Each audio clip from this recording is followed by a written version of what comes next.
1962, the height of the Cold War, a time of global tension and whispered fears of nuclear annihilation. But on a quiet island in the Pacific, an event occurred that would forever change our understanding of the ocean's depths and its hidden secrets. Welcome to The Strangest Experiment in Hawaii History, where we delve into real mysteries and unanswered questions grounded in scientific exploration. Our journey begins with a shocking discovery off the coast of Oahu, an underwater base that has remained shrouded in secrecy for over half a century.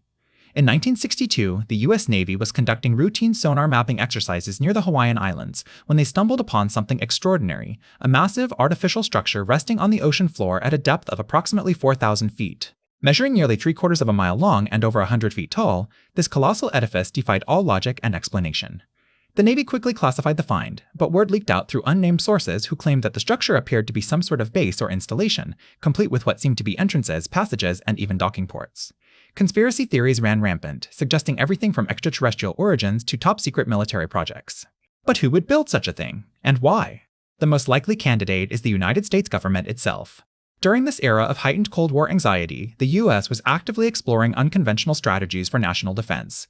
Project Azorian, a covert operation to salvage a sunken Soviet submarine, exemplifies this mentality. However, no official documentation has ever been produced linking the government to this underwater enigma. Some argue that the base could serve as an early warning system or communication hub, given its strategic location in the middle of the Pacific. Others propose more nefarious purposes, such as a site for testing unconventional weapons or conducting secret research. Yet, despite numerous attempts to investigate further, many questions remain unanswered. The U.S. government maintains its silence, leaving us to wonder about the true nature and purpose of this enigmatic underwater structure. As we delve deeper into this mystery, one thing remains clear: there are still vast areas of our world waiting to be explored and understood.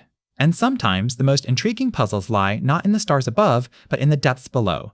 Join us as we continue to explore the strangest experiment in Hawaii history, unraveling the threads of this fascinating narrative one by one. What secrets does this underwater base hold? And what does its existence tell us about our own history and the mysteries that still surround us? The story we're about to delve into is as enigmatic as it is fascinating, a tale that has remained submerged in the annals of history, much like the underwater base at its core. This base, located off the coast of Hawaii, has been shrouded in mystery for decades, and today we're going to explore one of the most intriguing aspects of this puzzle, the involvement of General Electric and the enigmatic Dr. John Hutchinson. To understand the significance of this connection, we need to rewind the clock to the 1960s, when General Electric was at the height of its power and influence. This multinational conglomerate had its fingers in many pies, including the burgeoning field of underwater research and technology. It was during this time that General Electric became involved in a top-secret project in Hawaii, one that would remain shrouded in mystery for years to come. At the heart of this project was Dr. John Hutchinson, a brilliant scientist and inventor who had made a name for himself in the field of electromagnetic research. Hutchinson was known for his unorthodox approach and his willingness to push the boundaries of what was considered possible. It was this pioneering spirit that caught the attention of General Electric, which hired him to work on a series of classified experiments. The nature of these experiments remains unknown to this day, but we do know that they were conducted at an underwater base off the coast of Hawaii. This base, which has since been abandoned and left to decay, was once a hive of activity, with scientists and engineers working around the clock on projects so secret that even their nature remains classified. What we do know is that Dr. Hutchinson's work involved the use of electromagnetic fields and their potential applications in underwater technology. This much is evident from the numerous patents he filed during his time at General Electric, which cover everything from electromagnetic propulsion systems to methods for detecting and neutralizing underwater mines. But there is more to this story than just a brilliant scientist and his groundbreaking research. There are whispers of strange phenomena and unexplained